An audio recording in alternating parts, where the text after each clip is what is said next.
everybody, it's Jeremy again with another video for the Life by the Square Inch series here on the Erasmus Expeditions. I am back with day number 8, question number 8 of the My 30-Day World Challenge that has been put forth by the Absolute Tabletop people for the kind of celebration, in conjunction with their Kickstarter for Dead Man's Guide to Dragongrin. So today, the question is, what is your world's biggest secret? So I'm going to preface this video by saying that if you are a player in any of the settings that I'm going to be talking about, this video is going to contain spoilers. I almost didn't answer this question. I almost completely skipped it because it kind of feels a little cheap to kind of give these things away so freely whenever this kind of stuff is typically better revealed in-game, in my opinion. However, in the spirit of kind of what we're doing for this questionnaire, and I think for the most part I'm happy with my answers being floated out there, but fair warning, if you don't like spoilers and you play in these settings of mine, or you ever think in the future that you would like to, you might want to just go ahead and skip this video right now. With that being said, here we go. The first setting is, of course, Rothstein. And this is a difficult question to answer for Rothstein. I suppose that Nati, who would also kind of, who I call the mother of all, is really the biggest secret.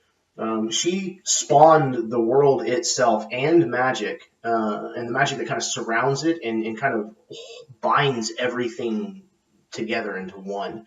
But she doesn't seek praise or acknowledgement or influence or power.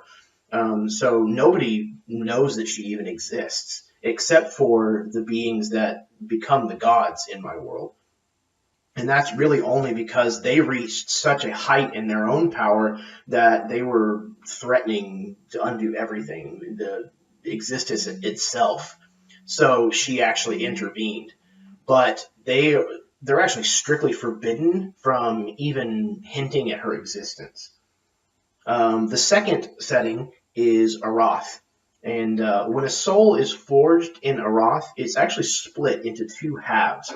Each half is then sent to the two separate hemispheres.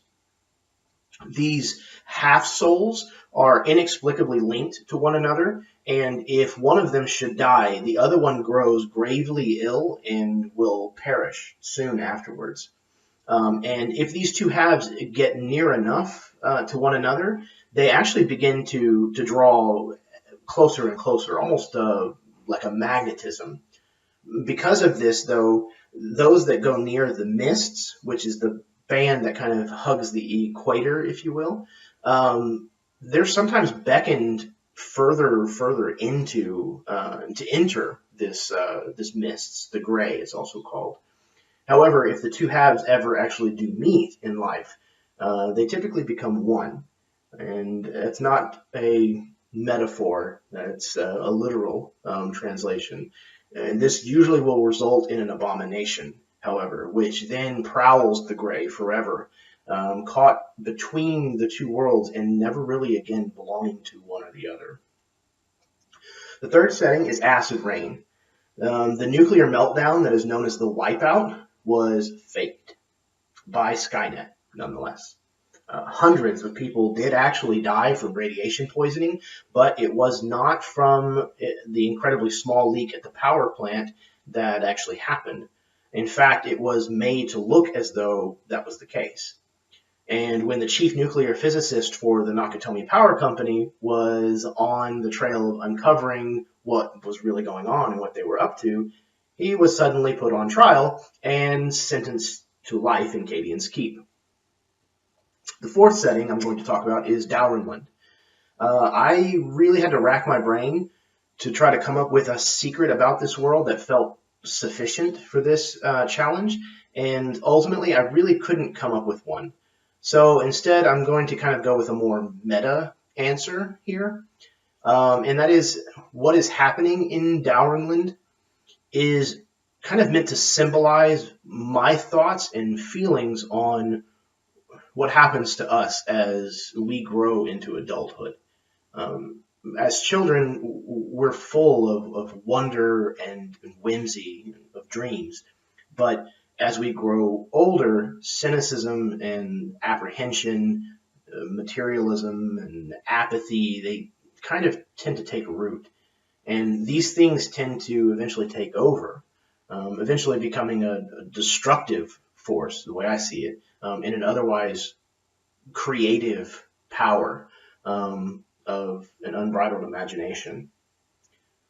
The fifth setting is Caldera, the Reckoning, which is kind of the big cataclysmic event that occurred long ago in the history of the setting, was actually caused by there being too much magical energy focused in one area. So if only the people in the setting actually realize that to be the case, because as all of these artifacts and magic is now kind of being collected and then shipped back east, it's all gathering into one location again. The sixth setting is Crone City. The biggest secret there is there's enough wealth located on the moon of Cadian to keep every one of its inhabitants living extremely comfortably lives for generations to come. But as is often the case with such things, there's only a handful of people that actually realize this, and they exploit it to the fullest effect. The last setting that I wanted to talk about is Momentum. The world is in fact dying, and eventually the suns and the moons will drift away from their cycles around the world. Day and night and the seasons of seasons of weather will eventually cease, and the water and the aether will eventually stop flowing altogether. Soon after that, the world will start to grow cold and dark and empty, and there's very little that anybody, mortal at least, is going to be able to do about it. Or is there? So, as far as the secrets go, there you go. That's it, kind of out on the table. And yeah, this has been another video for Life by the Square Inch. And until next time, may your dice roll high and your snacks always be within reach.